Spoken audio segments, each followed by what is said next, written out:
Hello everyone and welcome back to another AFK journey video. In this video there is a new top team formation for the Necrodrakon boss using s+harak. The credit for the team formation goes to XeroStar. If you take a look at what we have fielded, this was the previous top formation and XeroStar has made a bit of a change to the positioning. We're going to take a look at it, and it is going to be the main Fresto in the back corner, the illusion up in the front to be devoured first. Kruger will then be devoured second, because after the s+harak hotfix, it is going to be completely predictable about the devour order. So illusion, and then Kruger, and then Mikola, and then finally it will be the Sonya after that. The resonating spell is given to the s+harak, and Sonya will be buffing up your main Fresto and s+harak in the back because they're going to be surviving for as long as possible. So we're going to field this formation. Now this team has gotten people up to 93 or even 94 billion damage today. As for the charms, you're going to want to have balance charms onto s+harak, sorcery charms onto the Fresto, arcane charms onto Mikola, Kruger with the mystic charms, and Sonya with the arcane charms. The most important ones are of course s+harak, because he is your hard hitting damage dealer. You want to give him the balance charms as quickly as you can and also refine them. And you can be refining the charms onto all of the heroes here, apart from maybe Kruger, because Kruger isn't used in as many bosses for Dream Realm. Like basically Necrodrakon is the only boss that he's used in. Okay, 5 seconds left, 89 billion. We get a new record, 92.7 billion. So we're going to do a couple more runs and see whether we can get even higher than what we got right now.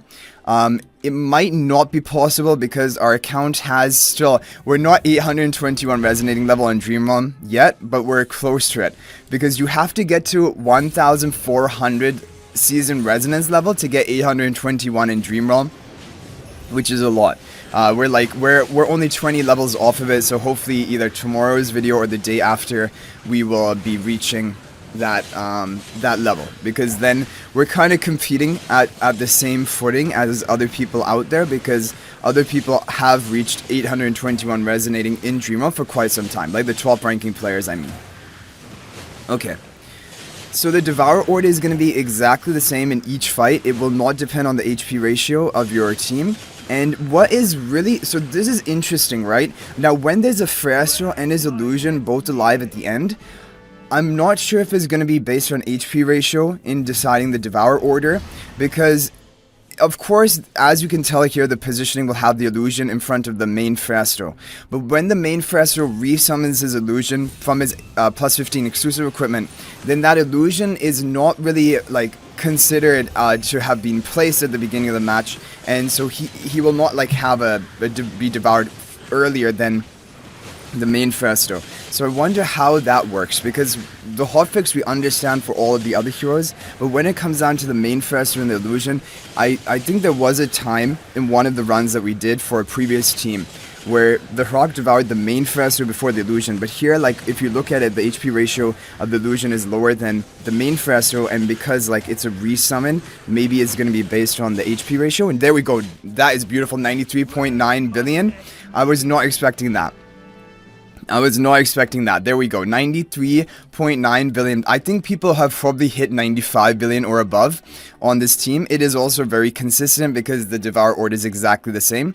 So to recap the charms, balance and refine them onto s+harak, because if you need to look at how much damage that hero is contributing. If they're like s+harak dealing this much damage for your team, all of the priority goes to getting the perfect charms for s+harak and also refining them. But then after that, you can refine either Sonya charms and Fresto charms. Both of them would be good because then they deal the second most amount of damage. And Mikola and Kruger charms, they do not matter as much, because refining Mikola and, for example, Kruger charms are only going to increase their damage output, not your entire team. Okay. Like, it doesn't improve the attack buff, for example, that Mikola is providing, because that is not based on her own stats, it's just based on her skill power. And when you refine a charm from Mythic Plus to Mythic Double Plus, it doesn't have any effect on like the set stats, like for example the skill power, but it will only give her some minor basic stat increases. We'll do one more run, and actually we can begin skipping it out, and then we can do maybe more than one more run. And then I want to show you guys the other top team that is doing well. It's kind of like people have done like a mirror image formation for one of the other great team options if you don't have Harak, which is considered to be the best non-Harak team. So I'm going to show you guys that as well, but let's just do a couple more skips. I think it will be really hard to beat 93.9 billion. Oh, we got it. Are you kidding? 95.1 billion?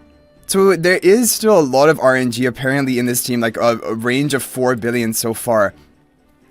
And yeah, I did not think we were going to be able to do that. Let's watch this replay. I don't think we're going to be able to see anything else like important. It just comes down to like the Harak, the number of crits he lands, and the timing of everything, I guess. Like, because the fight should be playing out exactly the same each time. So the only RNG can be related to crits. Like, is that the only possibility? It's difficult to tell.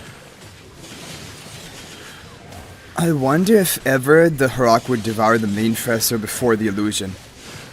After, of course, Sonya's devour, when there are only 2 heroes left. Or is it always the illusion? It does seem to be always the illusion. There we go. That was the run. Yeah, I'm not going to do any more. I don't think, honestly, I don't think it is going to be possible to beat that. This is actually a 5 billion score upgrade. My previous record was 90.6 billion. And this one got over 95 billion. So this is actually a really big boost, and it is because of the Harak hotfix. And this is what I was saying, when the Harak hotfix came out, I thought this is actually a pretty big buff to Harak for consistency of his runs, and also it's going to optimize his basically performance in Dream Realm and allow you to put together more optimal team formations and positioning. Okay, now we're going to show you the other team. So if you don't have Harak, then you're going to have to use this team. Yeah, and you're going to have the main Fresto in front of Smokey, Illusion in front of Ludovic. As for the charms, Sorcery onto Fresto, Mikola Arcane Charms, Smokey Recovering Charms, Ludovic the Insight Charms and Refine them. Ludovic is your hard-hitting damage dealer here, and Lily May the Sorcery Charms and Refine them. The 2 refined priorities are Ludovic and Lily May, and then finally third would be Smokey, because Smokey contributes the 3rd most damage, but the real if you only had to refine 2 heroes, it is Ludovic and Lily May in this team position, or this team formation. And this is a really good team, but the problem is, this is going to get way lower score compared to Harak, because Freastos do not get good damage output in this boss, because they get the attack reduction, as you can see, the debuff onto them, because they're stationary damage dealers. The movement based damage dealers get value in Necrodrakon, and this is also the problem with Ludovic, problem with Smokey. All of them have their attack reduced, and that is why, even though this would normally, if they didn't have this attack buff from the Necrodrakon boss's skills, this team would get really close to the Harak team, but it is so far away, and there's such a big gap because of the fact that they are attack reduced, because the Necrodrakon debuff is going to apply to almost all the heroes on the team. It did get 72.5 billion, but that is a huge gap, right? Over 20 billion damage gap. And so, for example, a person with Harak is always going to be beating a person without Harak, no matter what level of investment that non-Harak player has. And that is why Harak is considered to be really top tier for Necrodrakon and Skyclops, because he creates a huge gap compared to the 2nd best team formation. Yeah, like, look at it. Even normally Ludovic would be dealing almost 30 billion damage in these type of teams, and same with Fresto. However, and even Smokey only dealing 8.6 billion. At like a fully invested Smokey, it is because of the Necrodrakon attack debuff onto your stationary allies, and there's nothing you can do about it other than bringing movement based heroes like Lily May, but like if you don't have Harak, then you're missing out on the big movement-based damage dealer. So, but this is a good team formation if you don't have Harak. This is going to be your best option that you'll have to try and run. So anyway guys, that is going to be it for this video. Good luck running these teams and getting a top score. But the new Harak team formation is very, very powerful.